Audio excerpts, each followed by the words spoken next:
नमस्कार, स्वागत है आपका कमोडिटी लाइव कॉलर शो में, जहां हम आपके कमोडिटी से जुड़े हुए तमाम सवालों के जवाब देते हैं।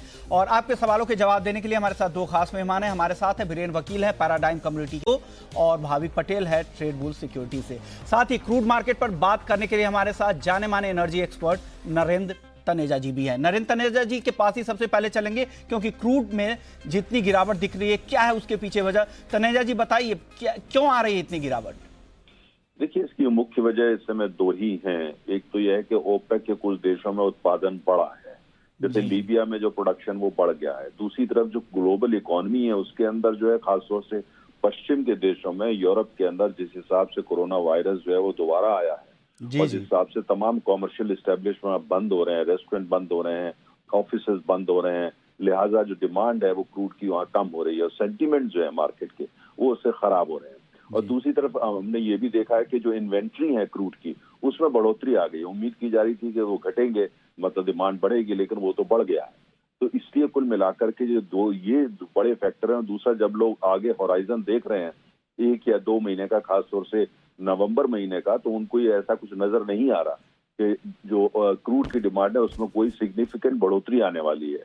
तो ये सब जो है प्राइस में रिफ्लेक्ट कर रहा है। जैसे मैंने आप ही के शो में पिछली बार ये बात कही थी कि आपको ताज्जुब नहीं होना चाहिए अगर कीमत जो है वो 40 से नीचे पहुंच जाए, और जो कहीं 36, 37, 38 भी पहुंच जाए, क्योंकि जो एवरेज चलने वाला है, मेरा मानना है जिस तरह के हालात हैं, डिमांड जिस हिसाब से कोई बहुत सिग्निफिकेंट उसमें बढ़ोतरी नहीं आ रही है। दूसरी तरफ ओपेक अंदर से जो टूटी हुई है, कुछ देश मान रहे हैं, कुछ नहीं मान रहे हैं, कुछ उत्पादन बढ़ा रहे हैं और कुछ छुप के बढ़ा रहे हैं, कुछ खुल के बढ़ा रहे हैं। तो कुल मिलाकर के ये जब सारी चीजों को हम देखते हैं तो क्रूड ऑयल जो है वो 40 के आसपास ही होने वाला है। कभी वो 40 से थोड़ा नीचे चला जाएगा, कभी 40 से ऊपर चला जाएगा। लेकिन मुझे कोई वजह समझ में नहीं आती कि क्रूड जो एवरेज है, औसत है, वो आने वाले 3 या 4 हफ्ते के अंदर वो $40 के सिग्निफिकेंटली ऊपर जाए। यानी ये इन वजहों से क्रूड में गिरावट आ रही है सर। लेकिन एक गल्फ ऑफ मेक्सिको में 11वीं बार सीजन का एक तूफान की आशंका है, जेटा का, क्या उससे कुछ फायदा मिलेगा? क्या उस वजह से कुछ रिकवरी आने वाले समय में हो सकती है क्या? देखिए, वो गल्फ ऑफ मेक्सिको जो है वो प्रोन है, वहां पे इस तरह के हादसे होते रहते हैं। लेकिन उससे जो ऑयल प्रोडक्शन है गल्फ ऑफ मेक्सिको में, खासतौर से जो समंदर के अंदर ऑयल प्रोडक्शन है, वो रुकेगा कुछ समय के लिए। लेकिन वो इतना लंबा समय के लिए नहीं रुकेगा कि जो कुल मिलाकर के इन्वेंट्रीज में बढ़ोतरी आ गई है, या ओपेक के कुछ देशों ने उत्पादन बढ़ाया है, लीबिया जैसे देशों ने, तो वो मिलाकर के कहीं पर जो है वो सप्लाई में कोई कंस्ट्रेंट बड़ी हो जाए, 3 या 4 या 5 दिन की जो है दिक्कत आएगी। लेकिन उसके बाद गल्फ ऑफ मेक्सिको में जो ऑयल प्रोडक्शन होता है उसको ऑटोमेटिकली स्टार्ट किया जाता है, बहुत तेजी से वो वापस होने लगता है। तो मुझे नहीं लगता है कि उससे कोई बहुत बड़ा, थोड़ा सा ब्लिप आएगा, लेकिन बहुत बड़ा वो सस्टेन कर पाएगा, ऐसा मुझे नजर नहीं आता। ओके। लेकिन सर, अगर रेंज की बात करें तो अगले कुछ दिनों तक किस रेंज में आप ब्रेंट का टारगेट देख रहे हैं? मैं अगर ब्रेंट को आप देख रहे हैं आने वाले चंद दिनों की, अगर हम बात करें, बहुत लंबा व्यू ना लें, अगर चंद दिनों की बात करें तो मुझे लगता है कि ये जो है आपको 40 के आसपास ही रहना चाहिए। कोई 43, 44 वो पहुंचेगा वैसा मुझे लगता नहीं नजर आता। लेकिन हमको ये ध्यान रखना पड़ेगा, अगर आप थोड़ा सा भी मीडियम टर्म या लॉन्ग टर्म व्यू लेते हैं और दुनिया की अर्थव्यवस्था जब ठीक होने लगती है तो तेल की कीमतें वापस जाएंगी ऊपर। और उसकी मुख्य वजह यह है कि तेल के उत्पादन के लिए, जिसे एक्सप्लोरेशन प्रोडक्शन बोलते हैं, उसके लिए जितना इन्वेस्टमेंट होना चाहिए था वो इन्वेस्टमेंट नहीं हुआ है, तो जिस हिसाब से उत्पादन नहीं बढ़ पाएगा, जिस हिसाब से डिमांड बढ़ेगी। आज तेल के अंदर कम से कम $3 ट्रिलियन इन्वेस्टमेंट की जरूरत है उत्पादन को बढ़ाने के लिए, जो नहीं हो रहा है। तो वो सब पूंजी भी चाहिए होगी और उस समय भी लगेगा। तो कुल मिला के अभी आज के हालात ऐसे दिख रहे हैं 40 के आसपास, या थोड़े से डिसमल दिख सकते हैं। लेकिन आप थोड़ा भी लॉन्ग टर्म व्यू लेते हैं तो जो तेल है उसकी कीमतें आगे बढ़नी है, उसमें तो लेकर के कोई मुझे किसी भी तरह का शक नहीं है। लेकिन अभी इस समय जो हालात कोरोना वायरस की गिरफ्त में जो दुनिया है, अर्थव्यवस्था पूरे विश्व की है, उसमें यही तस्वीर सामने आती है कि 40 के आसपास घूमेगा, कभी 36 भी हो जाएगा, कभी 44 भी हो जाएगा, लेकिन औसत जो है वो लगभग 40 का रहेगा। यानी ब्रेंट आने वाले समय में 40 के औसत, 40 के इर्द गिर्द, उसके $4-5 नीचे या ऊपर की तरफ घूमेगा। शुक्रिया तनेजा जी इन तमाम डिटेल्स देने के लिए। चलिए अब आगे बढ़ते हैं और बात कर लेते हैं सोने और चांदी की। वहां पर भी तेज गिरावट दिख रही है। सोना देखिए करीब 350 रुपए की कमजोरी के साथ 50,700 रुपए के नीचे फिसल गया है। चांदी में देखिए, चांदी में करीब अब 1000 रुपए की गिरावट अब चांदी में आ गई है। चांदी अब 62,000 के काफी नीचे फिसल गई है। बीरेन सर, आप बताइए गोल्ड और सिल्वर में क्या हो रहा है? क्या ये गिरावट बढ़ेगी या निचले लेवल से अब खरीदारी लौटेगी शाम के सत्र में? करीबन 3 या 4 वीक से ये 2% का मार्केट है, यानी 50,000 की आइटम है और 1,000 रुपये की रेंज में है, 50,200, 51,200। यही सीमित दायरा में फिलहाल देख रहा हूँ। तो यहाँ शॉर्ट टर्म नज़रिए से 50,600 पे मैं बाई प्रेफर करूँगा, करंट लेवल पे बाई प्रेफर करूँगा। 50,330 का स्टॉप लॉस रखूँगा और 51,000 का टारगेट रहेगा। सिल्वर में भी इसी तरह बाय एंड डिप्स की रणनीति है, यानी 61,300 के आसपास बाई, 60,800 का स्टॉप लॉस और 62,200 का टारगेट। ओके, यानी जो गोल्ड और सिल्वर है वो अपने निचले रेंज के तरफ आ रहा है, तो उस लेवल्स पे आप गोल्ड में खरीदारी कर सकते हैं। 50,600 जो करंट लेवल उस आसपास में आप खरीद कर चल सकते हैं। भाविक, आप सहमत है क्या वीरेंद्र सर से?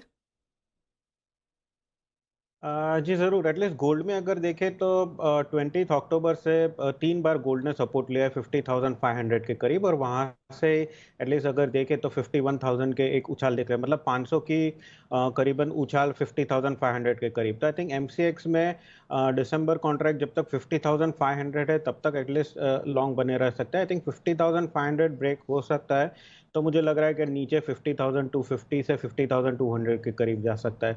और आज के दिन अगर हमने देखा तो ओवरऑल ग्लोबल सेल ऑफ दिखा है, अगर करेंसी मार्केट में देखें, कमोडिटी में भी देखें और इक्विटी में, तो मुझे लग रहा है कि आज थोड़ा ट्रेडर्स को थोड़ा स्टॉप लॉस से स्ट्रिक्ट ट्रेड करना चाहिए। और 50,500 ब्रेक करता है तो कोई भी लॉन्ग पोजीशन है निकल जाए, जब तक 50,500 है तब तक लॉन्ग में बने रह सकते हैं। ओके, यानी 50,500 का जो सपोर्ट लेवल वो जब तक बना हुआ है तब तक शॉर्ट वालों को ये डरने की जरूरत नहीं है। अगर लेकिन 500 टूटा तो और भी गिरावट आ सकती है, 50,250 नीचे आ सकता है गोल्ड।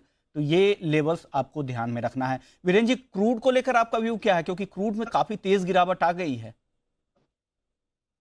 क्रूड में वैसे काफी समय से मैं थोड़ा लॉन्ग साइडलाइन था, यानी इसमें ट्रेड मेरा नहीं था कोई, बट आज मैं थोड़ा इसमें सोच रहा हूँ बॉटम फिशिंग जिसको बोलेंगे। तो यहाँ करीबन 27-30 के आसपास बाइक प्रेफर करूँगा, 2880 का टारगेट और 2680 का स्टॉप लॉस। ओके, यानी बॉटम फिशिंग की सलाह दे रहे हैं कि अगर आप ये जो गिरावट है इसमें आप खरीद सकते हैं 2,730 के आसपास। ये बड़ी गिरावट आपके लिए एक मौका है एंट्री का, और ऊपर की तरफ 2,880 तक भी क्रूड जा सकता है। भाविक, आपका क्या व्यू है क्रूड पे? जी देखिए, मेरा थोड़ा काउंटर रिव्यू है, क्योंकि काफ़ी टाइम से देखा कि अगर सितंबर से देखा तो 2850 2030 का एक जो सपोर्ट था वो ब्रेक नहीं कर पा रहा था, और आज के दिन अगर देखें तो थोड़ा ब्रेक हुआ है। तो मुझे लग रहा है कि ये जो थोड़ी बहुत गिरावट है वो एटलीस्ट 2750 2740 तक जा सकती है, कि जो पहले 5 सितंबर का लो था। तो आज के दिन अगर थोड़ी उछाल आती है 2840 के करीब तो एक बार शॉर्ट कर सकते हैं 2740 के टारगेट के लिए, और स्टॉप लॉस मेंटेन कर सकते हैं 2900 का। ओके, यानी उनका जो टारगेट है उसके आसपास में आप बेचने की सलाह दे रहे हैं। पहले बीरेन जी का टारगेट आने दे खरीद के, और फिर जब वो टारगेट आए तो वहां पर बेच भी सकते हैं। हालांकि उनका टारगेट 2,880 का था और ये 2,840, 40 रुपए नीचे ये बेचने की सलाह दे रहे हैं। तो यानी अलग अलग व्यू है, लेकिन रेंज अलग है। आपको नीचे की तरफ खरीदना है और ऊपर की तरफ बेचना है, ऐसा आप क्रूड में स्ट्रेटजी कर सकते हैं। दोनों ही ट्रेड आप देख लीजिए, 2,840 पे बेच सकते हैं, उन्होंने 2,880 का टारगेट दिया, यानी 2,730, यानी और गिरावट आने दीजिए तब आपको एंट्री करना अगर खरीदना है तो। अगर बेचना है तो उछाल पर आपको बेचना चाहिए। चलिए अब सवाल जवाब का सिलसिला शुरू कर लेते हैं। अगले कॉलर भी हमारे साथ हैं, अंकित है। अंकित जी, पूछिए क्या सवाल है। विश्व मोहन जी, मॉर्निंग में आपके एक्सपर्ट्स की एडवाइस पे सिल्वर बाय किया था जी, बट वहां से अभी नीचे आ गया और अच्छा खासा लॉस हो गया मुझे। ओके, तो अभी क्या करूं सिल्वर पे? आपने स्टॉप लॉस सर नहीं लगाया था? स्टॉप लॉस लगाया था बट स्टॉप फिर भी अच्छा खासा लॉस हो गया। ओके, बीरेन जी, क्या करना चाहिए इनको? बाई इन्होंने कर लिया है, गिरावट तो अब बढ़ गया है। आप क्या मानते हैं कि अब यहाँ से खरीदारी में बने रहना चाहिए क्या इनको? उन्होंने आज लॉस किया है, और तो एटलीस्ट आज उनके लिए नो डे ट्रेडिंग का डे नहीं है आज उनका। क्योंकि इसमें क्या होता है, एक साइकोलॉजी कि आप एक बार लॉस करते हो फिर दूसरी बार भी करते हो तो कॉन्फिडेंस टूट जाता है। इस बाजार में पैसा वापस कमाना आसान है, लेकिन वो कॉन्फिडेंस गया हुआ है वो वापस लेना थोड़ा मुश्किल होता है। तो कॉन्फिडेंस बरकरार रहना चाहिए। तब मैं ऐसा मानूंगा कि आज उनका दिन नहीं है तो आज दूर रहे। ओके, आज दूर रहें। अगर पोजीशन है तो अभी बने रह सकते हैं, क्योंकि वीरेंद्र जी ने जो टारगेट दिया है वो है 62,200। अगर वीरेंद्र जी को फॉलो करते हैं तो उनके टारगेट के लिए आप वेट कर सकते हैं, अगर आपने पोजीशन अपनी काटी नहीं है तो, क्योंकि लॉन्ग पोजीशन है आपकी, तो आप बने रह सकते हैं। 62,200 रुपये का टारगेट दिख सकता है, ऐसा वीरेंद्र जी मानते हैं। अगले कॉलर है सीताराम। सीताराम जी, पूछिए क्या सवाल है। आरएम 65 बिकेगी दिसंबर 6500? हाँ। वीरेंद्र जी क्या लग रहा है, 6500 का टारगेट जानना क्या आएगा क्या मस्टर्ड में? ऐसा लंबा टारगेट इसलिए नहीं कि मैं रखता हूं कि ये आज थोड़ी गवर्नमेंट हरकत में आई है, ऐसा मुझे लग रहा है। इंटर मिनिस्ट्रियल मीटिंग मिली है और महंगाई जो बढ़ रही है तो शायद कोई गवर्नमेंट एक्शन आ सकता है। आज सभी एग्री मार्केट्स में हम जो सेलिंग का प्रेशर देख रहे हैं, खास करके खाने के तेल, सरसों, सोयाबीन, गवार, ये देखते ऐसा लग रहा है कि, और वैसे भी ये जो भाव है तो नई फसल तो काफी बढ़िया होगी अगर वेदर सपोर्टिव रहा तो। तो मैं 6,000 के ऊपर का सरसों लेने में नहीं दिलचस्पी रखता हूँ। मुझे शायद ऐसा लगता है कि इसमें कोई गवर्नमेंट एक्शन आए तो डीपर करेक्शन में 5300-5400 आ सकता है। ओके, यानी अगर गवर्नमेंट अगर कुछ इंटरवीन करती है, कुछ हस्तक्षेप अगर सरकार की तरफ से आती है, इंपोर्ट ड्यूटी वगैरह में कुछ ट्वीक किया जाता है तो इस पे दबाव बढ़ सकता है, क्योंकि जिस तरह से हाल के दिनों में तेजी आई है तो सरकार का इस पर फोकस बढ़ गया है, तो हो सकता है कि ये करेक्ट भी कर जाए, तो इसका भी आप ध्यान में रखिएगा। अगले कॉलर है यामा जी, है महाराष्ट्र से। यामा जी, पूछिए क्या सवाल है आपका। सर, मेरा सोयाबीन और कपास के ऊपर सवाल है जी। आगे ये बताइए, सोयाबीन कुंटल में बताते आप, ऐसा कपास क्या 1,000 रुपए कुंटल बिकेगा क्या साल? क्या कपास और सोयाबीन क्या लग रहा है बीरेन जी आपको? अभी ये फसल के समय की तेजी है और करीबन सोयाबीन की बात करें तो ये दिसंबर तक शायद रहेगी। फिर जनवरी फरवरी में वर्ल्ड के बहुत सारे क्रॉप इकट्ठे होंगे, ब्राजील, अर्जेंटीना, यूएस, सब। तो ये जो शॉर्ट टर्म डेफिसिट विंडो है उसको देखते हुए मैं नवंबर दिसंबर तक बुलिश हूँ सोयाबीन में, बाद में बुलिश नहीं हूँ। और कपास में भी मुझे ऐसा लग रहा है कि ये भी थोड़ा शॉर्ट टर्म कवरिंग वाला मामला है। कपास में कहीं 1170 के आसपास मुझे शॉर्ट जाने का इरादा है, 1150, 60, 70 के आसपास, और लंबा कॉल है पोजिशनल, और इसका स्टॉप लॉस रहेगा 1190 और टारगेट भी काफी एग्रेसिव है, टारगेट 1030, 1040 रहेगा। ओके, यानी एनसीडीएक्स कपास को आप शॉर्ट भी कर सकते हैं, ऐसी सलाह बीरेन जी दे रहे हैं। और जो तेजी है सोयाबीन में, जो पिछले दिनों तेजी आई है, दिसंबर तक तेजी लग रही है, लेकिन अब अगले साल जब हम सोयाबीन का जब प्रोडक्शन, जब अराइवल बढ़ेंगे तब वहां से दबाव भी दिख सकता है, तो दिसंबर तक की तेजी की उम्मीद सोयाबीन में है। अगले कॉलर है अशोक कुमार, है गंगानगर से। अशोक कुमार जी, पूछिए क्या सवाल है। सर नमस्कार। नमस्कार, पूछिए। हाँ सर, मेरा सवाल है ये ग्वार 4500 रुपये कब हो जाएगा जी? ग्वार 4500 कब हो जाएगा बीरेन जी? कब तक लग रहा है ग्वार 4500? दिसंबर के पहले हो जाना चाहिए, ऐसा लग रहा है। और अगर ये इलेक्शन में ट्रम्प साहब की वापसी हुई तो थोड़ा जल्दी हो जाएगा। जहां तक नियर टर्म रेंज की सवाल है तो हम गवार को ऐसा मान रहे हैं कि धीरे धीरे वो मार्च महीने में 3200 था, उसका 3200 से बढ़ के धीरे धीरे करके ये 4400 तक गया। अब थोड़ा करेक्शन का मूड है और फिर 4000 के आसपास सपोर्ट लेना चाहिए, एट द मोस्ट 38। और अब जो अगले 1-2 महीने की रेंज रहेगी वो 39 से 45 के बीच की रहेगी।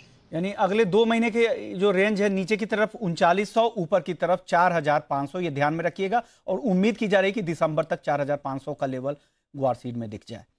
अगले कॉलर राहुल है मुंबई से। राहुल जी, पूछिए क्या सवाल है। नमस्ते सर, मैंने अभी 5 लॉट बाई किए 50-550 में गोल्ड। ओके, तो अभी क्या करूं शाम के 17 तक?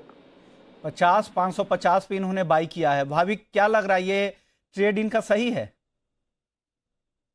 देखिए मैंने अभी भी बताया कि 50,500 का एक स्ट्रिक्ट स्टॉप लॉस रखना चाहिए। आई थिंक 500 के नीचे जाता है तो आई थिंक 50,480 का आप स्ट्रिक्ट स्टॉप लॉस रखिए, क्योंकि अभी जिस हिसाब से आज के दिन गिरावट आई है तो शाम के सेशन में इनफैक्ट अगर यूएस मार्केट ओपन होता है तो थोड़ा सेल ऑफ ज़्यादा भी हो सकता है, तो उसकी वजह से 50,480 का स्ट्रिक्ट स्टॉप लॉस रखिए। और ऊपर अगर 50,750 के करीब गोल्ड आता है तो एक बार आपकी पोजीशन निकल जाएगी प्रॉफिट में से। ओके, यानी 50,480 का स्टॉप लॉस जरूर लगा ले, 80 रुपए नीचे का आपके बाइंग लेवल से, और फिर इंतजार कीजिए, ऊपर जा सकता है 700-800। बीरेन जी ने भी इस लेवल पे खरीदारी की सलाह दी है, लेकिन स्टॉप लॉस जरूर लगाइएगा, क्योंकि 50,500 के नीचे अगर टिका तो उसके नीचे भी 50,250 तक भी नीचे जा सकता है। तो बेहतर है कि थोड़ा सा नुकसान लेके भी आप निकल सकते हैं। अगले कॉलर महेश है अकोला से। महेश जी पूछिए, क्या सवाल है? सर नमस्ते, वेरी गुड इवनिंग।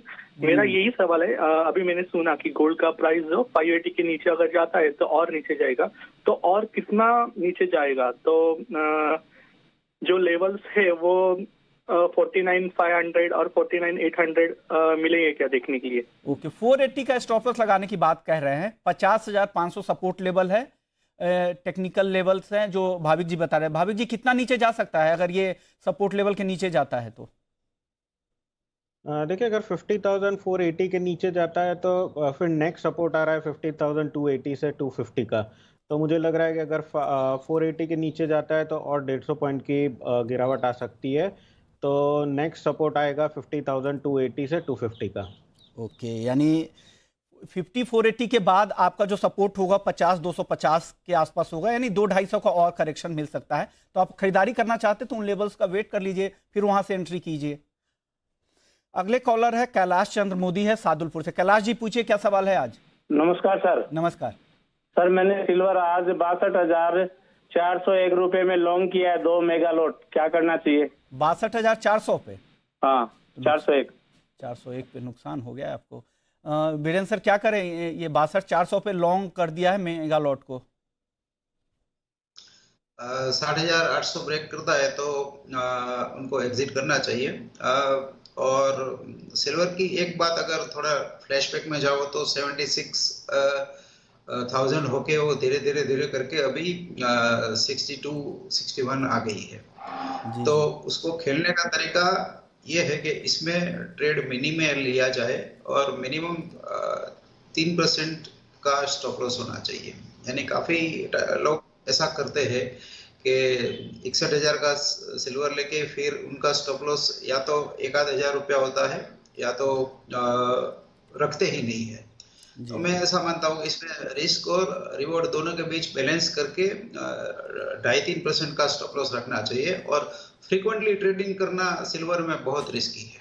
यानी सिल्वर में कमाई करना बहुत ही मुश्किल है, ट्रेडर के लिए इतना आसान नहीं है। तो रिस्क रिवार्ड देख लीजिए, स्टॉप लॉस भी ट्रिगर बहुत होते हैं इसमें, ये ध्यान में रखिएगा। और अभी 60,800 का बीरेन जी ने सिल्वर के लिए स्टॉप लॉस दिया है, तो 60,800 के स्टॉप लॉस को जरूर फॉलो करें। अगर वहां से बाउंस बैक मिलता है तो ठीक है, अदरवाइज 60,800 पे निकलने की कोशिश करें। और अगर आप कम रिस्क लेना चाहते तो हमेशा कोशिश करें कि सिल्वर मिनी में ट्रेड करें। अगले कॉलर है सियाराम है। सियाराम जी पूछिए, क्या सवाल है? जी टीवी के वॉल्यूम को कम करें और पूछ लीजिए सवाल। सियाराम जी, हाँ आप सवाल पूछिए सर।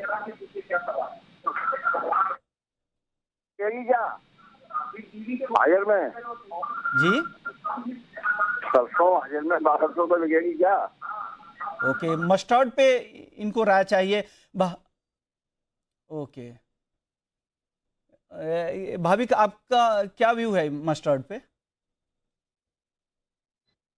देखिए अभी बीरेन जी ने भी बताया कि थोड़ा बहुत पॉजिटिव है। आई थिंक अगर टेक्निकली मैं देखूँ तो 5,400 से 5,900 के करीब आ चुका है, तो आई थिंक ओवरऑल अभी भी पॉजिटिव लग रहा है चार्ट के हिसाब से। आई थिंक 5,800 के नीचे जाता है तो ही मुझे थोड़ी बहुत करेक्शन देखने को मिल सकती है, वरना ऊपर वापस 6,000 से 6,050 का लेवल ले सकते हैं। अगर वो लॉन्ग पोजीशन है और अगर प्रॉफिट मिल रहा है तो एक बार बुक कर लीजिए, क्योंकि अच्छी खासी रैली हो चुकी है।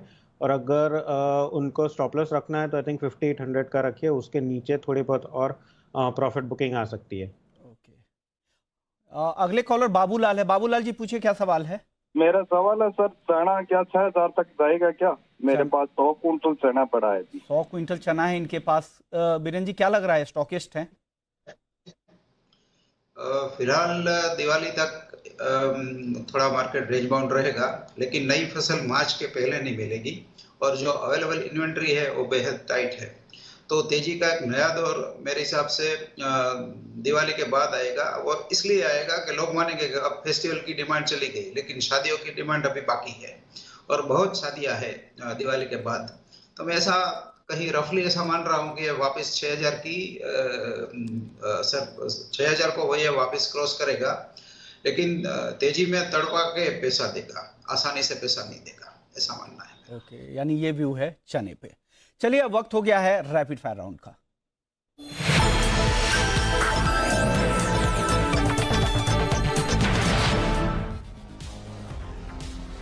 भाविक, पहली रैपिड फायर कॉल आज के लिए। एल्यूमिनियम नवंबर कॉन्ट्रैक्ट है, वो 150.70 के करीब बेचने की रिकमेंडेशन है, 149.50 का टारगेट और 151.60 का स्टॉप लॉस। बीरेन जी आपकी रैपिड फायर कॉल। मैं कॉपर सेल प्रेफर करूंगा 533 पे, स्टॉप लॉस 537 का रहेगा और टारगेट रहेगा 523 का। और भाविक जी आपकी आखिरी रैपिड फायर कॉल। मैं क्रूड ऑयल नवंबर है वो 2840 के करीब बिकवाली की राय दूंगा, 2720 के टारगेट के लिए और स्टॉप लॉस 2900 का। शुक्रिया भाविक जी और बीरेन सर, आप दोनों ही मेहमानों का। तमाम ट्रेडिंग कॉल्स और अपनी राय दर्शकों को बताएं।